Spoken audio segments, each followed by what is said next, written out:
Baik, selamat datang, selamat bergabung dalam mata kuliah akuntansi perpajakan. Hari ini kita masuk pertemuan ke-11. Ya, sebenarnya untuk sesi pertemuan 11 dan 12 itu tema kita sama ya. Topik pembahasan kita itu sama, yaitu berkaitan dengan akuntansi pajak pertambahan nilai dan akuntansi pajak penjualan atas barang mewah. Nah, di sini teman-teman bisa lihat pada layar handphone atau layar laptop teman-teman berkaitan dengan pajak pertambahan nilai dan pajak penjualan atas barang mewah. Ya, kalau kita lihat untuk pajak pertambahan nilai itu tarifnya adalah 10%. Dan untuk pajak penjualan atas barang mewah itu tarifnya mulai dari 0 sampai dengan 200%. Ya, tarifnya itu kalau yang PPN tarifnya tunggal 10%. Ya, PPN itu tarifnya tunggal 10%. Kalau yang pajak penjualan atas barang mewah itu mulai dari 0 sampai dengan 200%. Adapun pengenaan PPN itu bisa dikenakan atau bisa dikeluarkan ya. Misalnya seorang pengusaha yang diperkenankan untuk menerbitkan faktur pajak atau e-faktur, dan dia diperkenankan untuk menjual barang atau jasanya itu dan mengenakan PPN dan dikenakan pajak penjualan, pajak pertambahan nilai. Ya, itu akan dikenakan PPN 10%. Begitu pula pada saat dia membeli barang, ya, barangnya itu nanti akan eh, dia kreditkan juga ya, dia membeli kepada supplier atau vendor yang menerbitkan e-faktur dan e-fakturnya itu bisa dikreditkan seperti itu. Kemudian untuk pajak penjualan atas barang mewah, ini berkaitan dengan barang-barang yang memang dianggap sebagai barang mewah. Contohnya apa, Pak? Contohnya ada kendaraan ya, kendaraan yang masuk dalam kategori mobil mewah seperti itu. Misalnya Ferrari, Rolls-Royce, ya, kemudian dan lain sebagainya. Kemudian yang masuk dalam kategori PPNBM itu seperti minuman keras kalau masuk ke Indonesia. Ya bahkan minuman berwarna yang kita impor dari luar itu dikategorikan sebagai PPNBM atau pajak penjualan atas barang mewah. Ya, kurang lebih seperti itu ya. Semoga teman-teman bisa menerima atau bisa mendapatkan pencerahan ya berkaitan dengan perbedaan antara pajak pertambahan nilai dan pajak penjualan atas barang mewah. Nah, adapun undang-undang yang mengatur tentang PPN dan PPNBM itu bunyi di Undang-Undang Nomor 18 Tahun 2000. Lalu diperbarui lagi dengan Undang-Undang Nomor 42 Tahun 2009. Ya, tentang pengenaan PPN dan PPNBM atas BKP dan juga jasa kena pajak ya yang dikonsumsi di dalam negeri. Ya, jadi pengenaan PPN dan PPNBM ini tentunya berkaitan dengan barang kena pajak atau jasa kena pajak. Jadinya harus masuk dalam kategori BKP atau masuk dalam kategori JKP. Masuk dalam kategori barang kena pajak atau masuk dalam kategori jasa kena pajak. Nah, kemudian tentang pengenaan PPN dan PPNBM ini berarti setiap si pengusaha ini ya, pengusaha kena pajak. Berarti pengusaha kena pajak itu memiliki omset di atas 4,8 M per tahun ya, baru dia diperkenankan untuk menerbitkan e-faktur. Menerbitkan faktur pajak atau e-faktur. Nantinya dia diperkenankan untuk menerbitkan e-faktur dan pastinya memunculkan nilai Satu, dasar pengenaan pajak, dan pajak pertambahan nilai sebesar 10%. Kalau kondisi barangnya itu merupakan PPNBM atau pajak penjualan atas barang mewah, ya dikenakan lagi ada tambahan tarif PPNBM. Ya, seperti itu. Kita lanjutkan. Ya, ini adalah definisi ya. Teman-teman bisa lihat definisi pajak yang dikenakan sebesar 10% atas BKP dan juga jasa kena pajak yang dikonsumsi dalam negeri.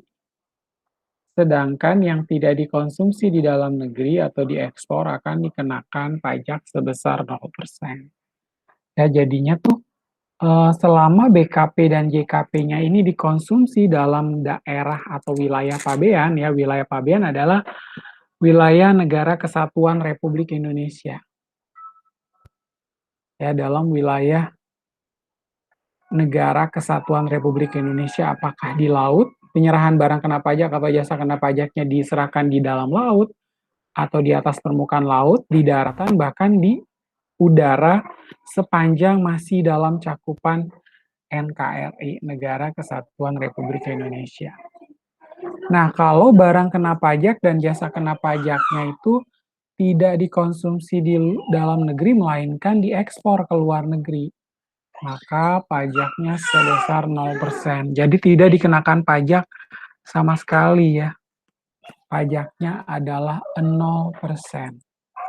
Ya, tapi pernah ada mahasiswa juga bertanya, Pak, ada nih Pak, kalau misalnya kita melakukan transaksi dengan perusahaan yang berada di kawasan berikat, PPN-nya dibebaskan. Betul ya. Setiap kali kegiatan penyerahan barang kena pajak atau jasa kena pajak yang dilakukan di mana di wilayah di kawasan berikat tentunya tidak dipungut pajak, ya, tidak dikenakan pajak pertambahan nilai. Kenapa sih Pak di kawasan berikat atau di kawasan bebas tidak dikenakan PPN? Karena pada dasarnya setiap transaksi yang terjadi di kawasan ini nanti akan dilakukan ekspor kembali ke luar negeri. Contohnya nih kawasan berikat yang ada di Batam. Ya, karena di Batam, karena dia melakukan impor barang dari, misalnya dari Singapura ya, karena kebetulan Singapura dekat dengan Batam. Impor dari Singapura ke Batam, lalu perusahaan yang berada di kawasan berikat di wilayah Batam ini dia olah kembali lalu dia ekspor lagi ke luar negeri. Nah, itu pasti akan dibebaskan atau tidak dikenakan pajak sama sekali atau pajaknya 0%. Ya, itu jadi kelebihannya adalah seperti itu. Transaksi untuk PPN-nya itu tidak dibayarkan ya. Transaksi atas pajak pertambahan nilainya ini sehingga tidak dibayarkan atau dibebaskan dari pengenaan pajak. Jadi itu kelebihannya ya, bila teman-teman lihat bersama. Tapi gini ya, di kawasan berikat memang dibebaskan untuk PPN-nya, tapi bagaimana dengan PPh-nya? Belum tentu. Ya, berkaitan dengan pajak penghasilannya, itu tentu bisa dikenakan. Kalau ternyata transaksinya itu dikenakan merupakan transaksi yang berkaitan dengan belanja jasa, ya, atau transaksinya dengan bendaharawan pemerintah, ini dikecualikan ya dari pembahasan yang kita bahas tentang PPN. PPN-nya memang dibebaskan, tetapi belum tentu dari sisi PPh-nya akan dibebaskan juga. Ya, jadi seperti itu. Kemudian, pajak ini dikenakan dan dipungut beberapa kali pada berbagai mata rantai jalur perusahaan. Ya, jadi kalau misalnya nih dari pembeli pertama dia udah dikenakan PPN. Begitu si pembeli pertama ini mau jual lagi, dia tetap mengenakan PPN lagi nggak Pak? Ya tetap. Apalagi si pembelinya itu juga memiliki atau dia sudah dikukuhkan sebagai pengusaha kena pajak. Ketika dia jual lagi itu barang, tentunya akan dikenakan pajak pertambahan nilai. Ya, jadinya akan dikenakan pajak pertambahan nilai seperti itu. Nah, kemudian kita lanjut. Pajak pertambahan nilai timbul karena pajak pertambahan nilai itu pajak pertambahan nilai timbul karena digunakannya faktor-faktor produksi dalam setiap perusahaan sewaktu menyiapkan, menghasilkan, menyalurkan, dan memperdagangkan barang atau pemberian pelayanan jasa kepada konsumen. Ya, jadi PPN ini bisa timbul karena adanya faktor-faktor produksi tersebut ya. Yang mana dalam setiap perusahaan sewaktu menyiapkan, menghasilkan, menyalurkan, dan memperdagangkan barang atau pemberian pelayanan jasa kepada konsumen pasti harus diterbitkan PPN. Tapi gini ya, teman-teman harus baca kembali barang-barang atau jasa apa aja nih yang boleh dikenain PPN. Gak semua barang boleh dikenakan PPN loh. Ya kan? Kalau misalnya pembelian atau penyediaan kitab suci ya atau kitab-kitab suci yang dimiliki atau yang diakui di Indonesia ya, misalnya di Indonesia mengakui adanya 5 agama, berarti kitab sucinya ada 5. Nah, ketika kita misalnya impor barang, impor kitab suci dari luar, nah itu dikecualikan dari ini. Atau misalnya barang-barangnya atau produknya ini berkaitan dengan hajat hidup orang banyak. Contohnya apa, Pak? Misalnya beras, ya kan? Terus makanan pokok lainnya seperti sagu, ubi, singkong, dan lain sebagainya ya. Nah, itu harus dikecualikan dari pengenaan PPN.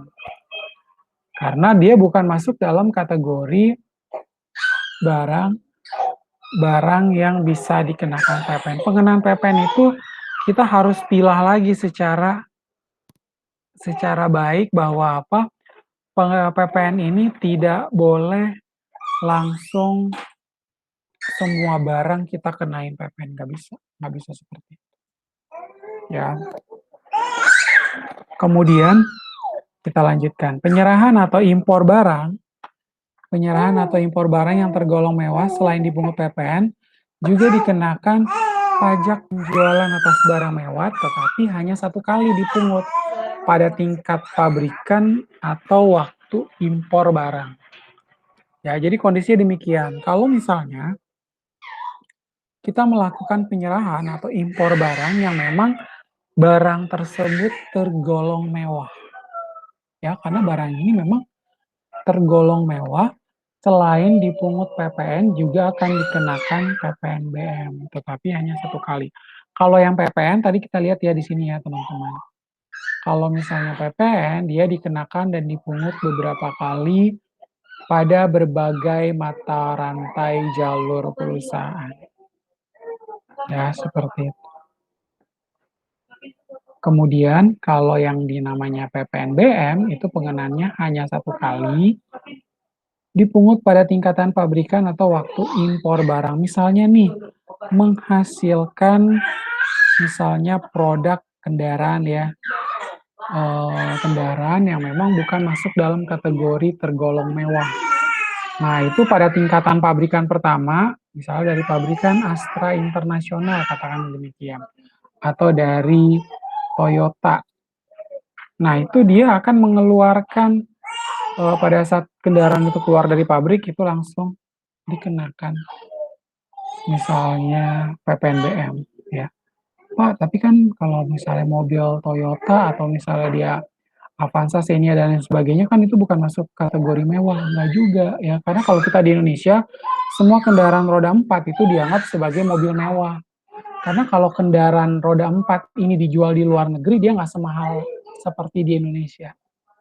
Dia pasti nggak, kalau di luar negeri itu nggak dikenain ya, ada pengenaan pajak yang berlebihan seperti kalau kita di Indonesia ada lagi pengenaan PPNBM ya. Jadi pengenaan PPNBM itu atas kendaraan, makanya kenapa kendaraan-kendaraan yang dijual di Indonesia itu harganya jauh lebih mahal ya, harganya itu jauh lebih mahal seperti itu.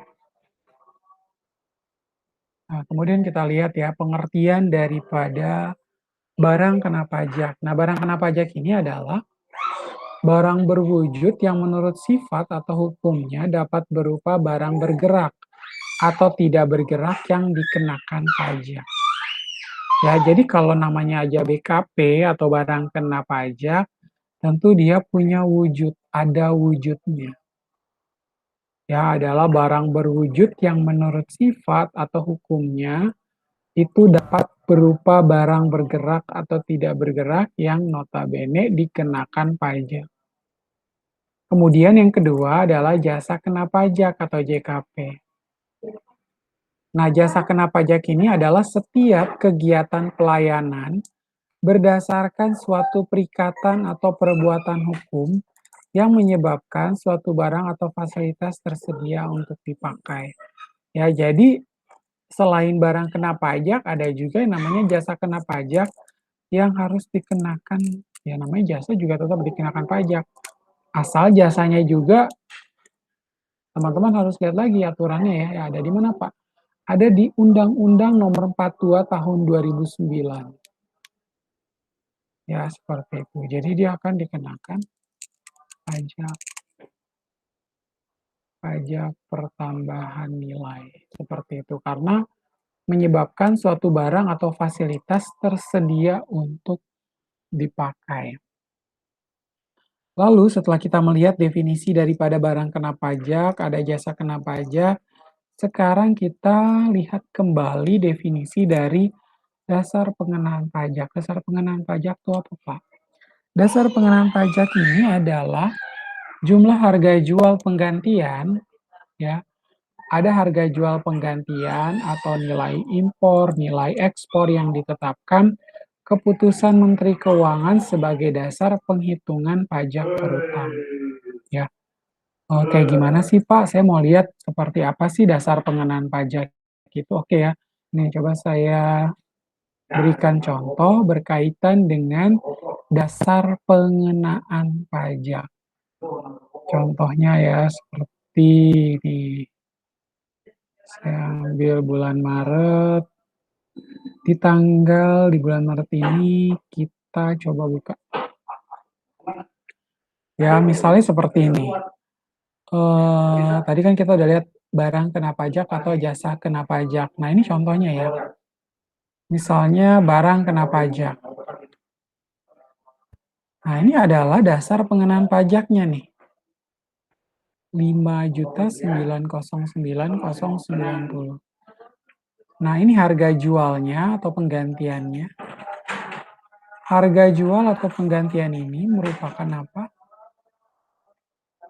Dasar pengenaan pajak adalah jumlah harga jual penggantian atau nilai impor, nilai ekspor yang ditetapkan ya. Nilai ekspor atau nilai impor. Nah, di sini kebetulan adalah pada saat membuat e-faktur,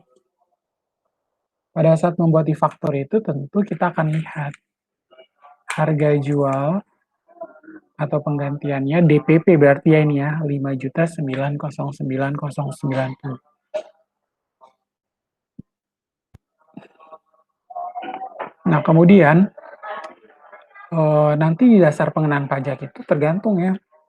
Kalau barangnya itu adalah barang kena pajak, namanya harga jual. Tapi kalau barangnya merupakan jasa kena pajak, ya namanya adalah penggantian. Ya.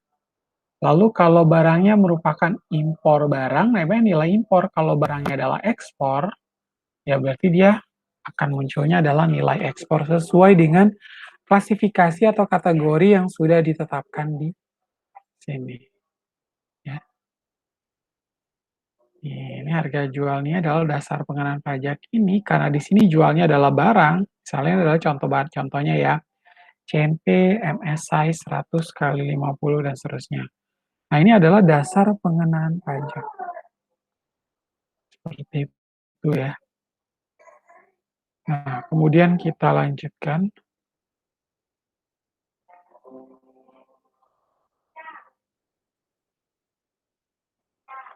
Kemudian faktur pajak. Nah, faktur pajak adalah bukti pungutan pajak yang dibuat oleh pengusaha kena pajak yang melakukan penyerahan barang kena pajak atau jasa kena pajak. Ya berarti faktur pajak adalah ini ya. Nih, ini adalah faktur pajak. Sekarang kita namanya adalah e-faktur ya. Tapi dia di sini sebutannya juga sama yaitu faktur pajak. Ya, kemudian kita lanjutkan bahwa faktur pajak ini didefinisikan sebagai bukti pungutan pajak yang dibuat oleh PKP yang melakukan penyerahan BKP atau JKP. Ya, jadi kalau saya bilang faktur pajak atau e-faktur itu sebenarnya adalah uang karena merupakan bukti pungutan. Karena merupakan bukti pungutan pajak. Apalagi kita kalau dapat faktur pajak dari vendor atau supplier, pun kita akan kreditkan, ya kan? Nah, itu kan berarti duit. Tujuannya kita supaya kita bisa mengkreditkan pajak, ya. Kita melakukan pengkreditan pajak itu supaya kita bayar ke negara, SPT masa PPN kita justru menjadi lebih kecil, ya. Kalau misalnya faktur pajak masukan lebih banyak dibandingkan faktur pajak keluaran, automatically kita pasti akan lebih bayar. Nggak perlu bayar uang, nggak perlu menyetorkan uang ke negara ya. Itu kan kelebihannya. Makanya saya selalu mengatakan bahwa faktur pajak itu adalah duit yang harus kita jaga dengan baik supaya bisa kita kreditkan, ya kan? Seperti itu.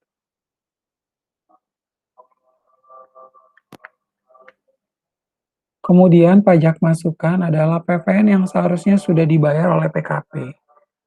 Karena perolehan BKP dan atau penerimaan JKP dan atau impor barang kena pajak. Ya, jadi kita jangan menganggap, ya malas banget gue beli barang dikenain PPN. Enggak. Bukan seperti itu ya konsep berpikir kita. Kita beli barang, kita dapat pajak masukan, ya bagus buat kita. Karena apa? Kita bisa kreditkan faktur pajak tersebut. Ya kan? Itu kelebihan kita. Dengan adanya pajak masukan mempermudah kita untuk membayarkan uang ke negara jauh lebih kecil. Makanya kenapa perusahaan-perusahaan itu lebih senang membeli barang supaya apa? Membeli barang yang dalam tanda kutip ya harus sesuai dengan operasional perusahaan. Jangan kita beli barang nggak ada hubungannya dengan operasional perusahaan. Ya Pak, kemarin saya biar bisa dikreditkan pajak masukan saya beli aja kendaraan, tapi ternyata kendaraannya dipakai untuk apa? Untuk anak direktur. Dan itu nggak ada hubungannya sama sekali. Karena anak direkturnya masih kuliah, dibelikan mobil, terus habis itu dikreditkan di perusahaan. Ntar jadi pertanyaan kan, kok dia bisa-bisanya mengakui pajak masukannya, ya kan? Pas dibuka, kalau dia memang membeli kendaraan, ya berarti kendaraannya harus disusutkan dong. Ternyata nggak ada kendaraan tersebut. Ya, nggak jelas. Nah, karena kita perlu menggunakan, kita boleh mengakui pajak masukan, asalkan apa? Asalkan aset atau aktiva ini digunakan untuk keperluan perusahaan, ada hubungannya dengan operasional perusahaan.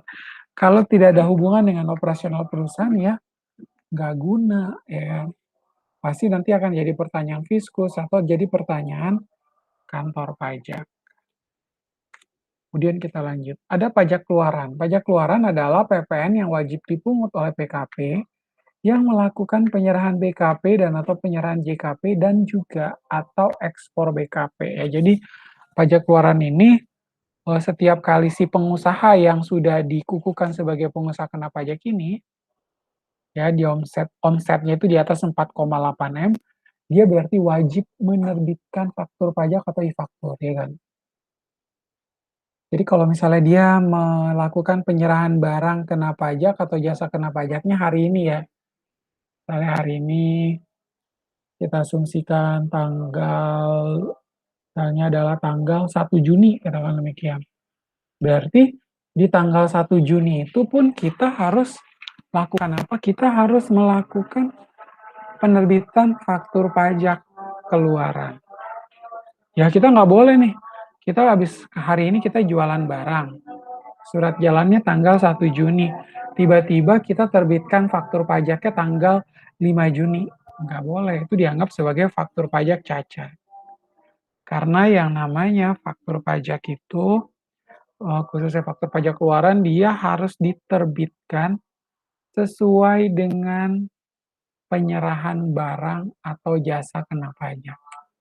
Saat kapankah barang atau jasa kena pajak itu sudah disetorkan atau diberikan kepada customer ya dengan menggunakan surat jalan atau delivery order, nah tanggal delivery order atau tanggal surat jalan itulah sebagai tanggal faktur pajak.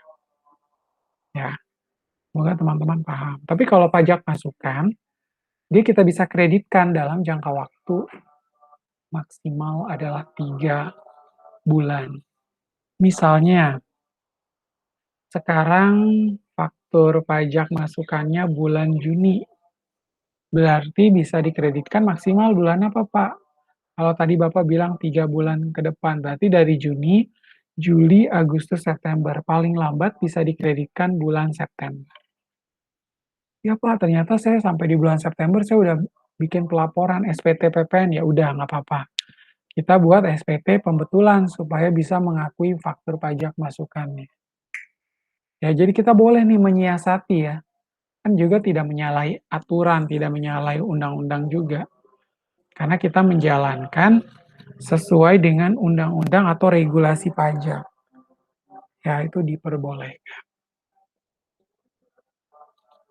Nah, kemudian kita lanjutkan.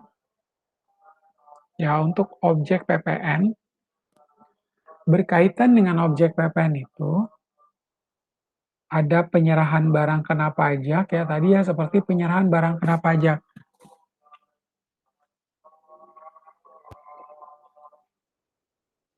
Misalkan perusahaan itu menyerahkan barang,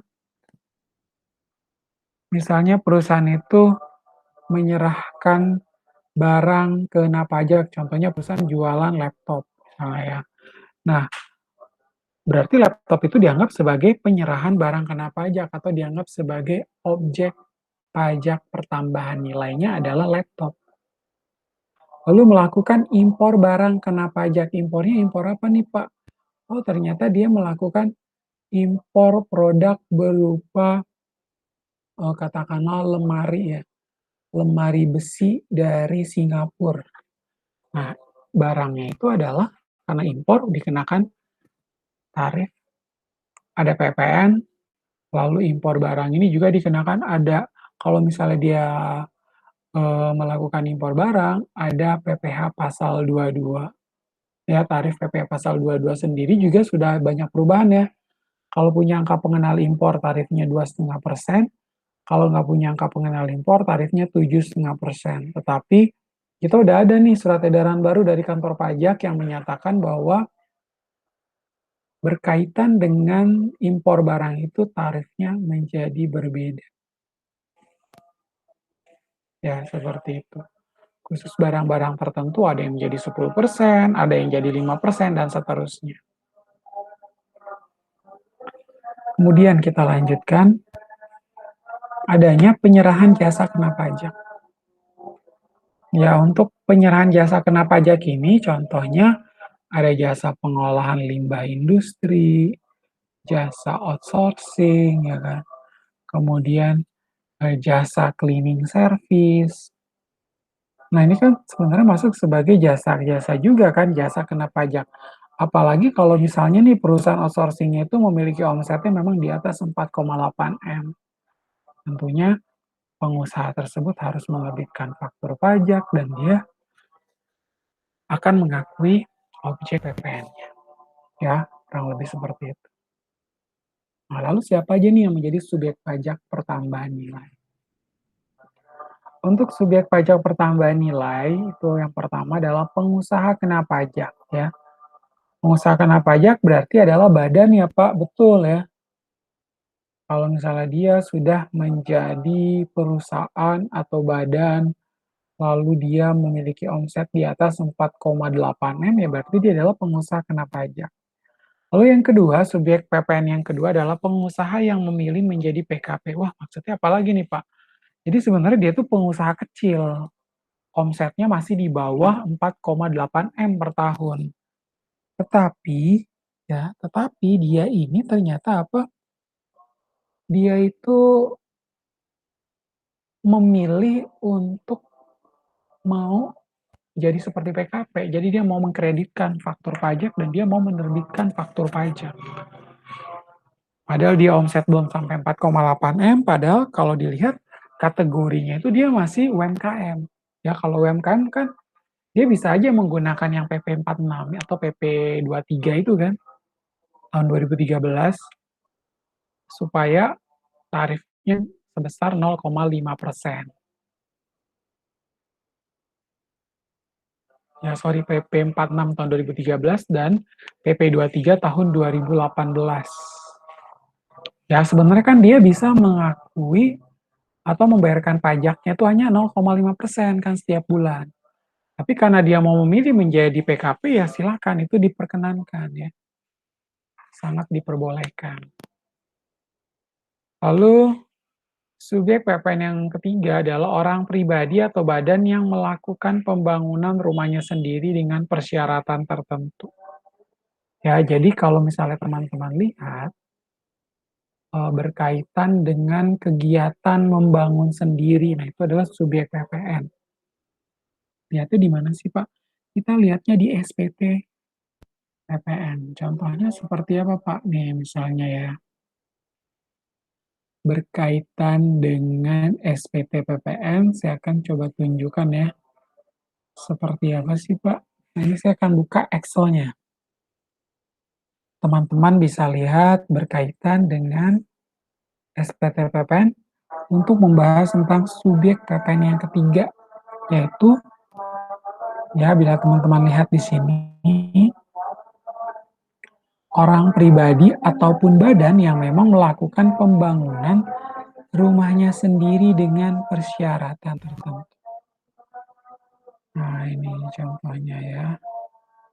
Kita lihat bersama ya, ini saya ada format Excel-nya. Sebenarnya sekarang kita kalau bikin SPT-PPN kan tinggal generate dari e-faktur. Nah, itu nilainya itu masih eh, kita pasti akan keluarkan generate-nya menggunakan PDF, nggak pakai Excel lagi. Ya, ini untuk membuat ilustrasi saja. Nah, ya, teman-teman bisa lihat nih, yang ini nih maksudnya nih, PPN terutang atas kegiatan membangun sendiri. Ya, PPN atas kegiatan bangun sendirinya yang nantinya bisa diakui. Jumlah dasar pengenaan pajak, kemudian PPN terutang, dan yang ketiga adalah dilunasi tanggal berapa. Ya, seperti itu. Ya, orang pribadi atau memang badan yang melakukan pembangunan rumahnya sendiri dengan persyaratan tertentu.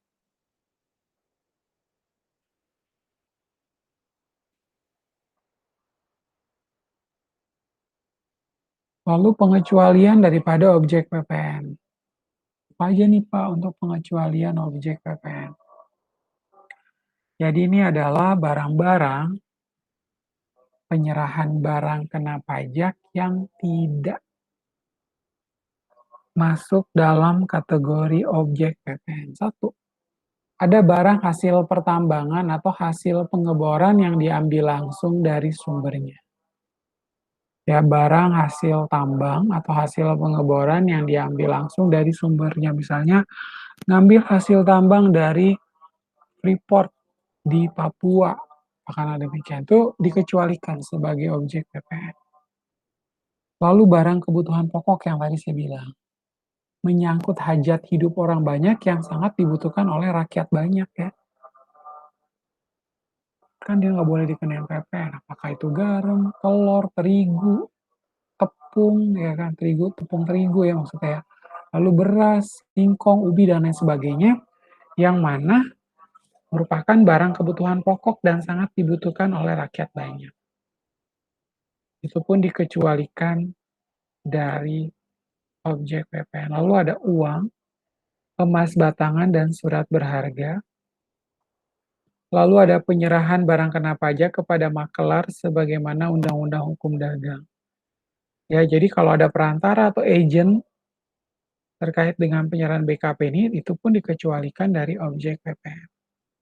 Lalu penyerahan BKP untuk jaminan utang piutang. Ya, adanya penyerahan barang kena pajak sebagai jaminan utang piutang. Nah, itu pun dikecualikan. Misalnya, ada barang yang dijaminkan dalam rangka melakukan sewa guna usaha. Nah, ini kan harus dikecualikan. Atau misalnya dia mau pinjam uang di bank, tapi dia mengagunkan aset tertentu. Nah, itu bukan masuk sebagai objek PPN. Ya. Kemudian, penyerahan BKP dari pusat ke cabang atau sebaliknya, dan penyerahan BKP antar cabang dalam hal PKP memperoleh izin pemusatan tempat pajak terutang. Jadi gini, yang namanya penyerahan BKP dari pusat ke cabang, kan biasanya yang melaporkan SPT PPN siapa Pak? Kalau ada pusat sama cabang tentu yang pusat. Kalau misalnya si PKP ini sudah melakukan pemusatan PPN, berarti pusat yang melakukan pelaporan SPT PPN. Begitu dia punya cabang, paling dia internal doang. Dia setor produk ke cabang, tapi dia tidak mengakui adanya transaksi di internal dia ya. Kenapa Pak? Karena kan dia ini sifatnya adalah pusat ke cabang, lalu cabang juga ke pusat. Toh yang nanti pada akhir bulan yang akan melakukan pelaporan adalah pusat. Pusat yang akan melakukan pelaporan SPT PPN. Ya, seperti itu. Kemudian adanya penyerahan BKP antar cabang juga ya, karena cabang sesama cabang ya, apalagi cabang sama cabang ya.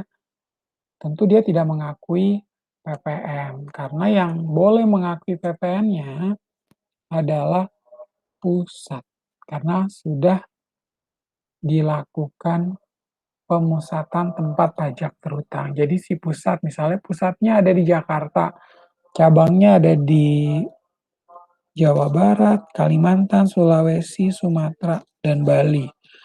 Nah, dari sana yang boleh mengakui pemusatan pajak terutang itu hanya yang di Jakarta ya. Jakarta yang boleh melakukan penerbitan SPT PPN. Seperti itu. Kita lanjut. Nah, ini pengecualian dari subjek PPN apa aja tuh, Pak? Pengusaha yang termasuk pengusaha kecil dan memenuhi kriteria tertentu. Ya, jadi dia ini masuk dalam kategori pengusaha kecil seperti yang tadi saya bilang ya. Kalau pengusaha kecil kan dia boleh mengikuti PP 46 2013 atau yang sudah diperbarui menjadi PP 23 tahun 2018 ya. Tarifnya kan dulu di PP 46 1%. Sekarang tarifnya berubah jadi 0,5%.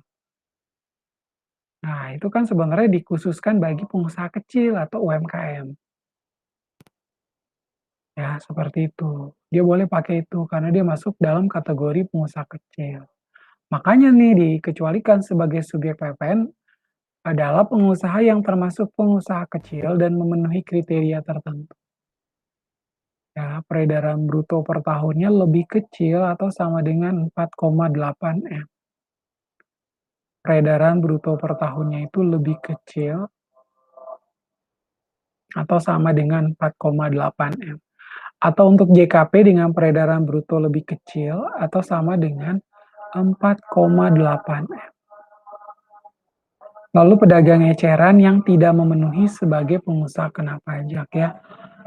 Karena dia adalah pedagang eceran, maka dia tidak memenuhi kualifikasi sebagai pengusaha kena pajak. Nah, itu ada di mana nih Pak? Ada di Peraturan Menteri Keuangan, ya. Peraturan Menteri Keuangan PMK nomor 197 garing PMK 03 tahun 2013. Oh Pak, berarti kalau pengusaha kecil dia dikecualikan ya Pak sebagai subjek pajak pertambahan nilai betul. Tapi pengusaha kecil ini masih diperkenankan, diperbolehkan oleh negara untuk apa? Untuk dia menjadi PKP. Dia tinggal melaporkan ke KPP, ke kantor pelayanan pajak di mana dia berdomisili, kemudian dia akan melakukan pelaporan atau dia berhak memiliki hak dan kewajiban sebagai pengusaha kena pajak. Ya, seperti itu. Jadi si pengusaha pengusaha kecil ini dikasih kebebasan, ya dia nggak wajib sebenarnya untuk menjadi PKP atau menerbitkan faktur pajak. Nah, kita lihat. Perhitungan pajak pertambahan nilai tarif PPN adalah 10% dikalikan dengan DPP. Tarif pajak pertambahan nilai kita adalah 10% kali DPP dan rumus perhitungannya, ya teman-teman bisa lihat di sana, dasar pengenaan pajak, ya kalau PPN ya tinggal dasar pengenaan pajak ya kan, DPP dikali 10%. Dasar pengenaan pajak sama dengan DPP sama dengan dasar pengenaan pajak, PK sama dengan pajak keluaran, yaitu faktur pajak yang diterbitkan oleh si PKP tersebut, itu namanya PK pajak keluaran. Kalau kita jualan namanya pajak keluaran. Tapi kalau kita beli barang dari vendor atau supplier, pajaknya itu namanya pajak masukan. Ya, seperti itu. Nah, berikut ini adalah dasar pengenaan pajak, ya teman-teman bisa lihat.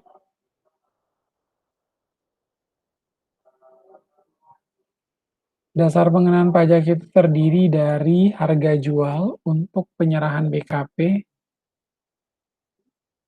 harga jual untuk penyerahan BKP, lalu ada penggantian untuk penyerahan jasa kena pajak,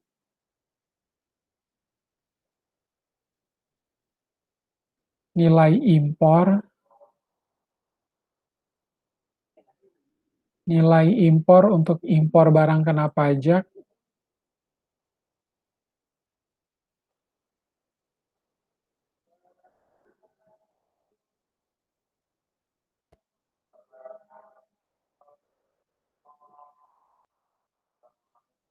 ya, nilai impor untuk impor barang kena pajak, nilai ekspor untuk ekspor jasa kena pajak.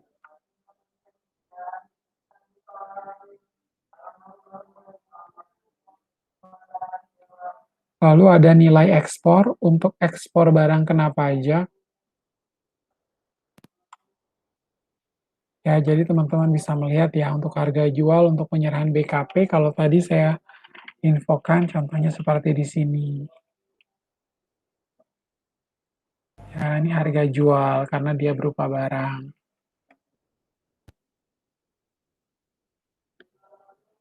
Kemudian untuk penyerahan jasa kena pajak penggantian ya untuk jasanya.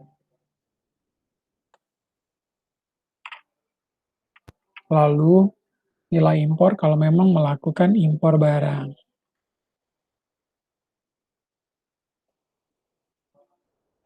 Selanjutnya nilai ekspor kalau memang melakukan ekspor. Nah, teman-teman ketahui bahwa ekspor itu tarifnya adalah 0%.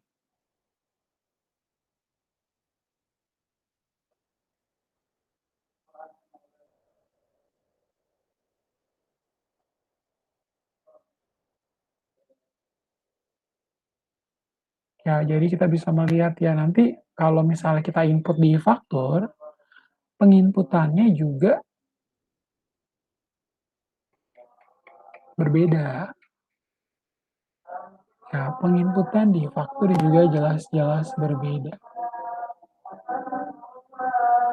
Contohnya kayak gimana Pak? Nih, saya kasih contoh ya. Untuk kita penginputan pada faktur. Misalnya seperti ini. Ya, ini saya sudah install e-faktur di laptop saya. Teman-teman juga bisa ya seperti ini ya. Melakukan instalasi e-faktur. Nanti model pertamanya akan gini. Kalau teman-teman yang di kantornya udah terbiasa atau mengerjakan penginputan e-faktur pasti udah tahu,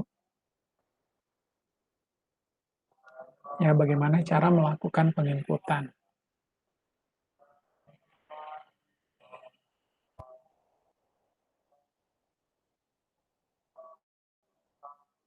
Nah, kan muncul tampilan seperti ini, ya, ini agak lemot ya, karena kita masuk dulu,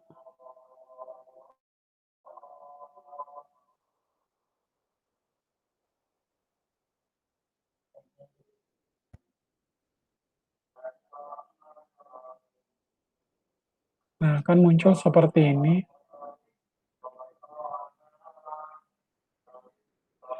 kita tinggal pilih lokal database, kemudian kita connect, masuk,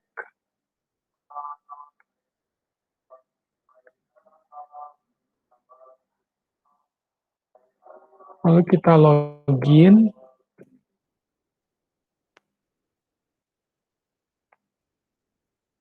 ya jadi tampilannya kan begini ya. Nah, model dari faktur ini biasanya dia senantiasa mengalami pembaharuan atau pengupdatean. Jadi kita tinggal mengikuti ya kalau misalnya ada updatean dari DJP, dari Direktorat Jenderal Pajak, tinggal kita copy lagi, kita tambahkan lagi patch-nya. Nah, ini tampilannya akan seperti ini. Nah, saya akan tunjukkan ya di sini faktur masuk ke pajak keluaran ya. Kita misalnya administrasi faktur. Ini saya besarkan begini. Nah, ini adalah CF5 diperbaharui. Ya, ini tampilannya kayak gini nih. Misalnya ini adalah faktur keluaran yang sudah diinput.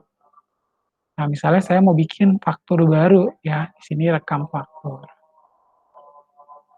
Ya, tinggal teman-teman tinggal rekam faktur. Nah, ini ya, yang saya bilang tadi, tergantung transaksinya tuh apa. Ya, kita kembali ke sini lihat terlebih dahulu. Kan dari dasar pengenaan pajak ada harga jual, penggantian, nilai impor, dan nilai ekspor, ya kan? Nah, ini nomor seri faktur pajaknya kebetulan sudah saya input ya, karena saya udah request melakukan permintaan nomor seri faktur pajak. Misalnya masanya adalah masa Mei 2021. Nah, di sini ada pilihan detail transaksi. Kepada pihak yang bukan pemungut PPN itu siapa sih Pak? Bendaharawan pemerintah. Ya, bendaharawan pemerintah itu seperti siapa misalnya?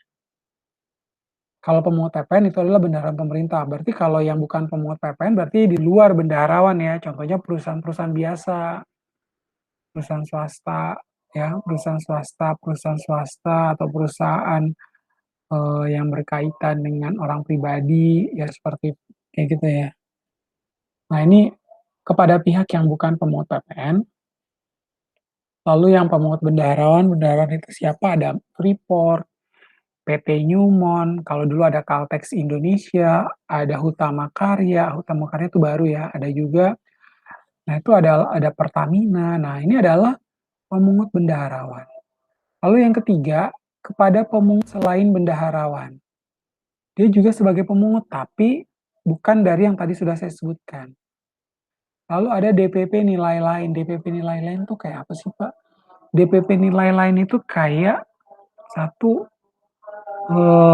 transaksinya itu berkaitan dengan pada saat menerbitkan fakturnya itu dokumen ini dipersamakan dengan faktur pajak. Ya, dokumennya itu dipersamakan dengan faktur pajak. Contohnya kayak apa, Pak? Satu tagihan listrik.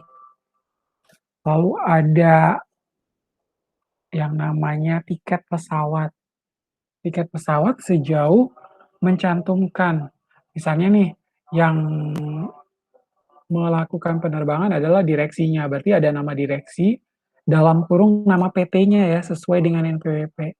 Lalu ada nomor NPWP dan ada alamat sesuai dengan NPWP perusahaan. Nah itu tiket pesawatnya bisa dikreditkan, tapi tarifnya adalah 1%. Nah itu adalah DPP nilai lain. Ya, jadi DPP nilai lain itu khusus untuk dokumen-dokumen yang dipersamakan dengan faktur pajak, namanya DPP nilai lain. Lalu ada penyerahan lainnya, ada penyerahan yang PPN-nya tidak dipungut, ya. Penyerahan PPN tidak dipungut itu contoh apa? Seperti ekspor barang tadi, ya kan? Itu juga tidak di, makanya dia dibebaskan. Kemudian ada penyerahan yang PPN-nya dibebaskan itu kalau transaksi di mana di kawasan berikat, ya kan? Selama dilakukan di kawasan berikat tentu akan dibebaskan. Lalu ada penyerahan aktiva pasal 16D Undang-Undang PPN. Contohnya apa sih, Pak? Jadi penyerahan aktiva sejauh aktivanya ini memang sejauh perusahaan itu tidak melakukan penjualan atau pengalihan aktiva. Misalnya nih, kita ambil contoh tadi, contohnya ada perusahaan jualan laptop, tiba-tiba dia jualan kendaraan, kan gak ada hubungannya dengan usaha atau operasional atau main bisnisnya perusahaan tersebut. Nah, itu ya masuk dalam kategori ini ketika perusahaan tersebut melakukan penjualan kendaraan. Ya, jadi dia masuk penyerahan aktiva pasal 16D Undang-Undang PPN karena penyerahan barangnya itu, barang kena pajaknya itu berkaitan dengan penyerahan aktiva yang notabene tidak ada kaitannya dengan operasional perusahaan. Ya, contoh seperti itu. Ya, ini tanggal dokumen sesuai dengan tanggal penyerahan barang kena pajak atau tanggal penyerahan jasa kena pajak. Ya, nah di sini untuk yang jenis faktur itu terdiri dari dua. Ya, ada faktur pajak dan faktur pajak pengganti. Kenapa sih Pak namanya faktur pajak pengganti? Karena faktur pajak pengganti ini sebagai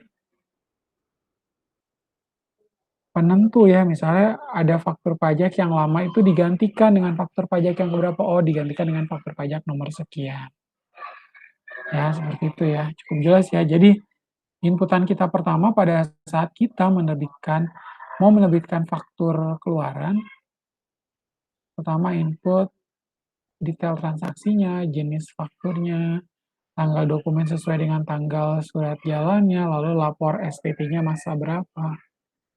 Kemudian masukkan nomor seri faktur pajaknya, lalu nomor invoice-nya.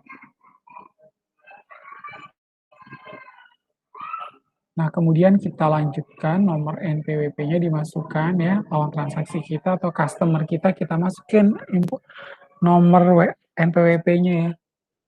Kemudian masukkan sesuai dengan data NPWP-nya customer. Jangan kita mengira-ngira atau kita sesuai dengan, ya udah Pak, sesuai dengan alamat yang dikasih sama si marketingnya aja, jangan. Kita pastikan kita menerima nomor pokok wajib pajak atau menerima SPPKP setelah pengukuhan pengusaha kena pajak, ya supaya jangan salah. Lalu ada nama, lalu ada alamat, lalu kita lanjutkan. Ya misalnya nih, kita ambil nama, misalnya kita ambil Patra, oke, sorry Cipta Kartasari. Mas, kita lanjutkan. Nah, di sini tinggal kita rekam transaksi. Ya, rekam transaksi itu kita memasukkan kode detail barang atau jasa. Misalnya kita ini, kodenya CNPP misalnya namanya. Terus kita enter, lalu kita lanjutkan pengisian. Nah, kita tinggal input, tinggal dimasukkan DPP dan seterusnya, lalu kita tutup. Ya, ntar tinggal dimasukkan di sini, nilainya harus sama dengan yang ada di surat jalan. Lalu kita periksa kembali transaksi kita dan kita simpan data tersebut, tinggal diklik simpan. Ya, jadi lebih simpel seperti itu ya. Jadi kalau misalnya kita mau lihat seperti transaksi yang ini, ya teman-teman, misalnya saya akan menunjukkan data yang ini nih misalnya. Nah ini saya generate juga dari mana? Dari e-faktur. Ya di sini saya masukkan dari faktur, nama customer-nya, lalu di sini, ya. Tuh generate dari sini. Lalu kalau yang pajak masukannya kayak gimana, Pak? Oke, kita tinggal ke faktur, pajak masukan, nah di sini. Nah, pajak masukannya tinggal kita F5 atau diperbarui. Nah, di sini sudah mengakui adanya 2 faktur pajak yang bisa dikreditkan. Dan itu untuk input faktur pajak masukan. Oh ya, tadi saya juga bilang, saya sudah menginput nomor referensi nomor faktur. Nah, ini sudah dimasukkan di sini. Ya, jadi setelah kita request by Innova untuk meminta nomor seri faktur pajak, baru tinggal kita buatkan fakturnya. Ya, jadi jauh lebih simpel seperti itu. Nah, semoga teman-teman cukup jelas ya dengan penjelasan dari saya. Kita lanjut. Nah, kemudian kita lanjutkan. Masih di dasar pengenaan pajak. Ya, di sini dasar pengenaan pajak tadi ada harga jual, penggantian nilai impor dan nilai ekspor sesuai dengan jenis barang yang akan kita kirimkan. Nah, lalu ada kredit PPN masa. Ya, kredit PPN masa ini pajak masukan yang telah dibayar oleh PKP pada saat perolehan atau impor BKP atas penerimaan jasa kena pajak. Ya, pajak masukan yang memang telah dibayar oleh pengusaha kena pajak pada saat perolehan atau impor BKP atas penerimaan JKP dapat dikreditkan dengan pajak keluaran yang dipungut PKP pada saat menyerahkan BKP atau JKP. Jadi kalau kita udah bayar ke supplier atau vendor kita, lalu faktur pajaknya kita minta atau e-faktur kita minta dan bisa kita kreditkan. Ya, pajak masukan yang telah dibayar oleh PKP pada saat perolehan atau impor barang kena pajak atas penerimaan JKP yang dapat dikreditkan dengan PK yang dipungut PKP pada saat menyerahkan BKP atau JKP.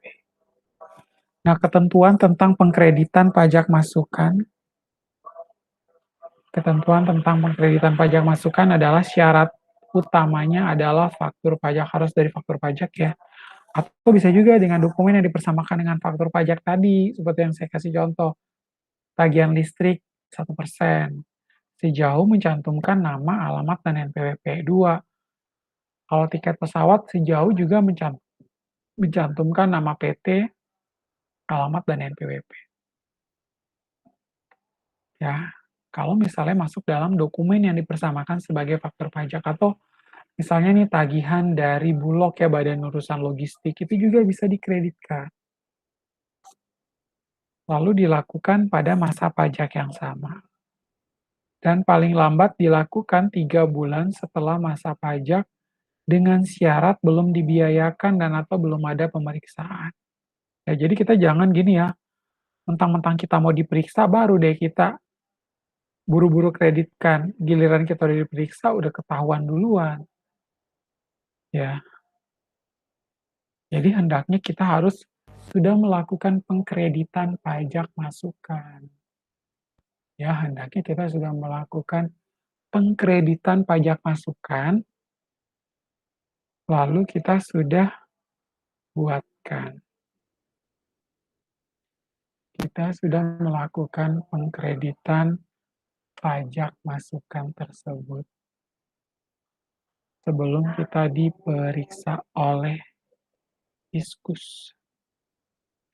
Nah, teman-teman bisa lihat ya di sini contoh soalnya. PT Maharani telah dikukuhkan sebagai pengusaha kena pajak. Dan berikut ini informasi berkaitan dengan pajak masukan yang telah dibayar oleh PK yang dipungut. Ya, Januari tahun 2007, pajak yang telah dibayar saat perolehan BKP. Ya.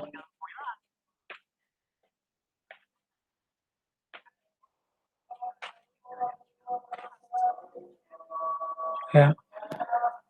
Januari 2007, pajak yang telah dibayar barang Pajak yang telah dibayar saat perolehan barang kena pajak Rp6 juta. Kemudian pajak keluaran yang telah dipungut sebesar Rp3 juta. Selanjutnya, Februari 2007, pajak yang telah dibayar saat perolehan BKP Rp6 juta. Pajak keluaran yang telah dipungut sebesar Rp7 juta.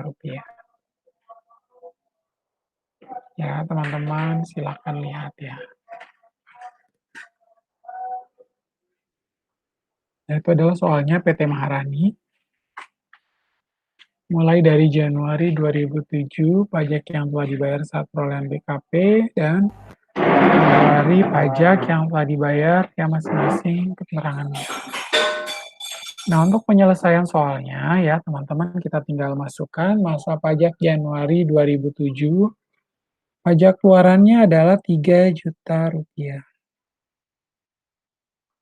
Ya, Januari 2007 kan pajak keluaran tadi di soal yang telah dipungut Rp3 juta ya. Selanjutnya, bulan Februari pajak keluaran yang telah dipungutnya adalah, sorry, kita bahas yang Januari dulu ya, yang Februari jangan dibahas dulu. PK-nya 3 juta, PM yang dapat dikreditkannya adalah 6 juta. Sehingga PPN-nya adalah lebih bayar atau LB. Kenapa, Pak? Karena pajak masukannya jauh lebih besar daripada PK. PM lebih besar daripada PK, itu adalah lebih bayar. Ya, PK-nya 3 juta, PM-nya adalah 6 juta, 3 juta kurang 6 juta, LB berarti ya, LB Rp3 juta. Nah, PPN lebih bayar ini akan dikompensasikan ke masa pajak berikutnya. Sebesar berapa? Sebesar Rp3 juta di Februari 2007.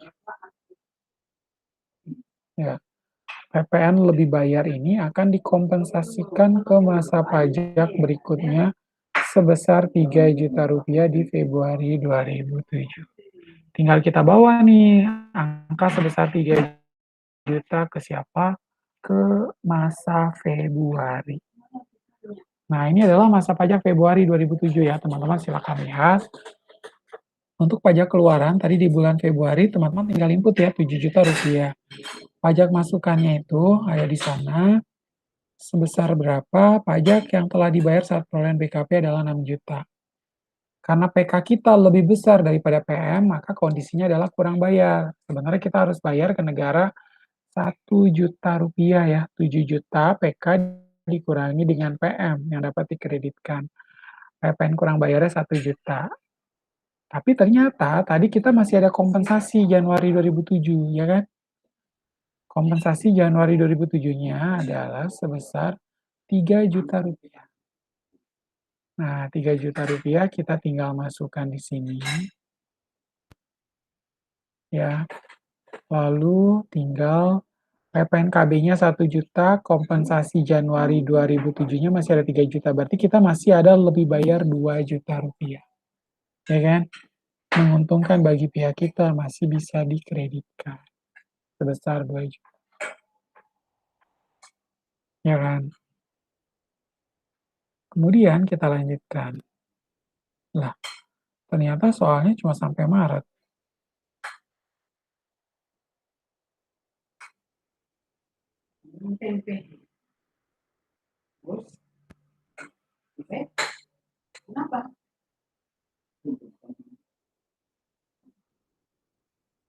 Nah, kita di masa Maret itu ternyata ada pajak keluaran 12 juta. Tadi di soal nggak ada ya. Di soal kan cuma ada Januari sama Februari. Tiba-tiba ada masa Maret. Masa Maret lalu tinggal kita masukin. Ya, jadi pajak keluaran sebesar 12 juta, pajak masukan 6 juta. Berarti pajak keluarannya kan lebih besar daripada pajak masukan. 12 juta dikurangi pajak masukan 6 juta, PPNKB-nya 6 juta. Tetapi kita masih punya kompensasi Februari 2007 kemarin kan. Nih, kita masih ada PPN lebih bayar nih 2 juta. Ya udah tinggal dimasukin di masa Maret. Sebesar 2 juta. Hingga 6 juta kurang 2 juta dapat PPN kurang bayarnya adalah Rp4 juta. 6 juta dikurangi dengan 2 juta sebesar PPN kurang bayar kita yang harusnya tadi bayarnya 6 juta, karena kita masih punya kelebihan dana di bulan Februari 2007, berarti kita hanya bayarkan ke negara sebesar Rp4 juta, itu kelebihannya, ya. Jadi kita jangan menganggap, "Iya saya males Pak beli barang ada PPN." Sebenarnya ada tujuannya ya. Kita kalau sebagai pengusaha kena pajak atau teman-teman nantinya mengerjakan laporan SPT PPN-nya perusahaan, kan bisa menggunakan ini, faktur pajak masukannya kita kreditkan, jangan dibuang begitu aja ya. Dapat faktur pajak masukan jangan langsung dibiayakan. Sebenarnya bisa juga kalau dibiayakan, biar apa, pada saat akhir tahun, laba kena pajaknya nggak terlalu besar. Tapi kita bisa akui di SPT PPN. Kalau misalnya memang udah lewat nggak bisa dikreditkan, ya udah kita biayakan. Tapi sejauh masih bisa dikreditkan, ya silakan dikreditkan. Siapa tahu bisa mengakibatkan kurang bayar yang lebih kecil atau justru malah kondisinya menjadi lebih bayar. Ya, itu kelebihannya. Nah, kita lanjutkan bulan April. Nah, ternyata di bulan April ada lagi nih soalnya nih. PK penjualan hasil produksi retailer kosong, 0, total PK-nya 0.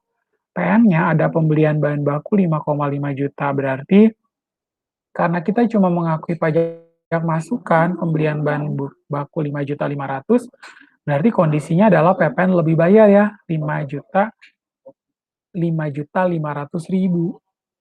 Ya, itu kelebihannya.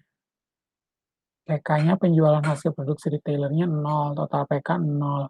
Pajak masukan pembelian bahan bakunya 5,5 juta, sehingga PM-nya lebih besar daripada PK. Ya jelas, PK-nya 0, berarti kondisinya lebih bayar 5,5 juta. Kan. Lalu bulan Mei, PK-nya 0, tapi di pajak masukannya ada pembelian bahan baku 1.560.000, impor bahan penolong 5,5 juta, ya kan? Lalu di sini untuk faktur pajak masukannya adalah 4,4 juta. Sehingga PPN lebih bayarnya ya tinggal kita tambahkan. Ya, kita tambahkan nih misalnya gini ya. Tadi pembelian bahan baku 1.560.000 ditambah dengan 5.000 ditambah dengan 4.400, totalnya adalah 10.960.000, karena kita cuma ada pengakuan pajak masukan saja, berarti hanya 10.960.000 karena PK-nya nggak ada sama sekali. Tapi ternyata di bulan April kita masih punya lebih bayar 5,5 juta. Benar nggak Pak? Nih, lebih bayar di bulan April masih ada 5,5 juta. Ya udah tinggal diakui di sini. 5,5 juta. PPN lebih bayar 10.560.000. Ternyata masih ada kompensasi, berarti nambah dia lebih bayar kita. Puji Tuhan ya. Ya, bisa 10.960 ditambah 5.500. 16.460. Ya, sangat menguntungkan nih bagi perusahaan sebesar 16.460.000. Nah, selanjutnya kita lanjutkan. Setelah Mei, ternyata ada bulan Juni. Ya, bulan Juni itu PK-nya adalah 10.700.000. Mata tagihan PT Raja Wali 10,7 juta. Penjualan ke pengecernya 0, ekspornya juga 0. Lalu pajak masukannya, pembelian dari pengecernya 0. PPN kurang bayarnya 10.700.000. Kenapa? Karena PK-nya doang yang ada 10,7 juta, tapi PM-nya nggak ada sama sekali, makanya dia harus bayar 10.700.000. Ternyata kita masih ada nih kompensasi lebih bayar bulan Mei. Di sini 16.460. Kenapa di sini jadi lebih bayar Mei-nya 25 juta ya? Salah ya ini ya. Nggak benar nih. Ini kan PPN lebih bayarnya 16.460, masih ada lebih bayar. Ya berarti teman-teman tinggal masukkan di sini 16.960 dong. Sorry, 16.460. Kan harusnya 10.700 dikurangi 16.460. Harusnya di situ adalah PPN lebih bayarnya menjadi 5.760.000. Lalu Juli, PK penjualan 9.750, faktur pajak keluarannya 4,5 juta. Pajak masukannya 0, berarti 9.750 ditambah 4.500 sama dengan 14.250 kan? PPN kurang bayarnya 14.250.000. Ternyata ada kompensasi lebih bayar bulan Juni 15.200 ya. Ini tadi angkanya salah tuh. Ini angkanya ngaco ya nih, PPN kompensasi lebih bayar 2007 kenapa jadi 25.900, kan harusnya ini 16.460. Ya, jadi maksudnya di sini 16.460. PPN lebih bayarnya jadi berbeda, ya kan? 10.700 kan, sorry. 10.700 dikurangi dengan 25.900 kan? 10.700 dikurangi 16.460 ya. 5.760. 5.760. Nah, di sini 5.760 14 250 dikurangi 5.760. Nah, di sini ya menjadi PPN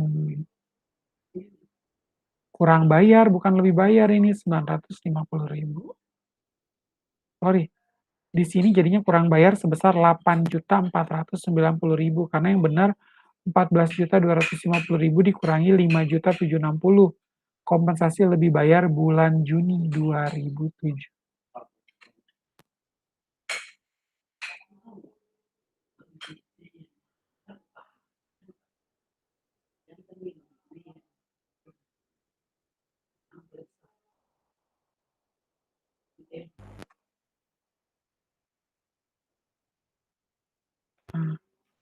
Nah, kita lanjutkan dengan PPNBM. PPNBM tadi saya bilang tarifnya mulai dari 0,0%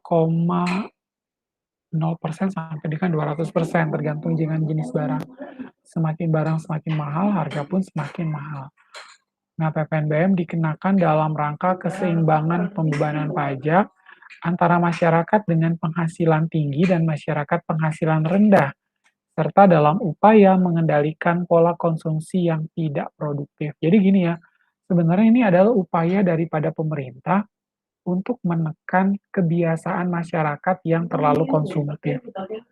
Terlalu konsumtif terhadap barang-barang branded atau barang-barang mahal yang notabene diperoleh dari luar negeri. Ya, tujuannya adalah untuk meningkatkan pride atau derajat aja daripada masyarakat tersebut. Jadi, karena pemerintah kewalahan dengan masyarakat yang maunya menggunakan barang-barang branded dengan harga yang tidak, yang harganya cukup mahal, akhirnya dikenakanlah PPNBM. Ya, jadi mengendalikan pola konsumsi yang tidak produktif atau mengendalikan kebiasaan masyarakat yang tidak sehat seperti mengkonsumsi minuman keras. Nggak boleh ya, karena di Indonesia apalagi dengan situasi yang panas, kondisi yang panas terik gini nggak cocok kalau masyarakatnya mengkonsumsi minuman keras. Di barat, di luar negeri sana mereka minuman keras karena apa? Ya karena udaranya dingin, cocok untuk minuman keras. Tapi di Indonesia itu nggak tepat untuk mengkonsumsi minuman yang notabene tidak produktif. Ya, maka penyerahan dan atau impor barang berwujud yang tergolong mewah selain dikenakan PPN juga dikenakan PPNBM yang hanya dipungut pada sumbernya yaitu pabrikan atau saat impor. Tadi saya menjelaskan misalnya Astra Internasional memproduksi 1 unit mobil. Nah, pada saat keluar dari pabrikan itu dia langsung keluar tuh ada PPNBM-nya. Next-nya nggak ada lagi. Apabila penjualannya itu dilakukan ke berapa tingkatan lagi di bawahnya. Nah, itu tidak dikenakan PPNBM.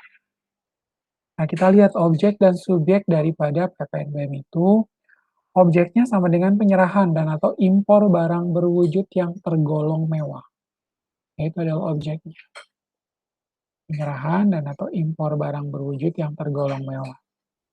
Nah, subjeknya sama dengan PKP yang menghasilkan barang kena pajak tergolong mewah di dalam daerah pabean, dalam lingkungan perusahaannya, dan PKP yang melakukan impor barang mewah. Ya, jadi PKP yang menghasilkan BKP tergolong mewah di dalam daerah pabean yang memang dalam lingkungan perusahaannya dan PKP yang melakukan impor barang mewah. Nah, contohnya kita lihat di sini, di sini lagi. Malah kembali lagi tadi. Saat terutang PPNBM, kapan sih terutang PPNBM? PPNBM itu dikenakan hanya satu kali saja, yaitu pada saat penyerahan BKP yang tergolong mewah oleh pengusaha yang menghasilkan BKP tersebut, atau pada saat impor BKP yang tergolong mewah. Ya, PPNBM ini dikenakan hanya satu kali saja, yaitu pada saat penyerahan barang kena pajak yang tergolong mewah.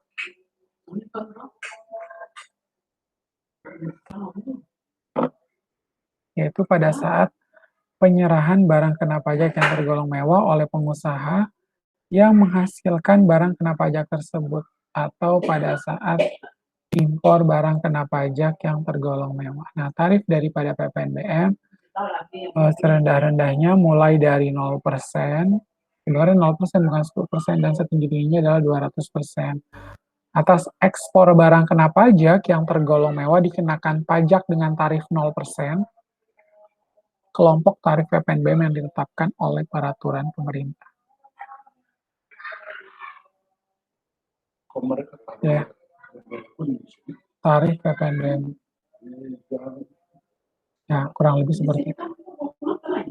Oke, untuk kuliah kita hari ini saya cukupkan sampai di sini ya. Karena kita sudah sampai pada slide yang terakhir, teman-teman tetap semangat walaupun di masa pandemi COVID-19.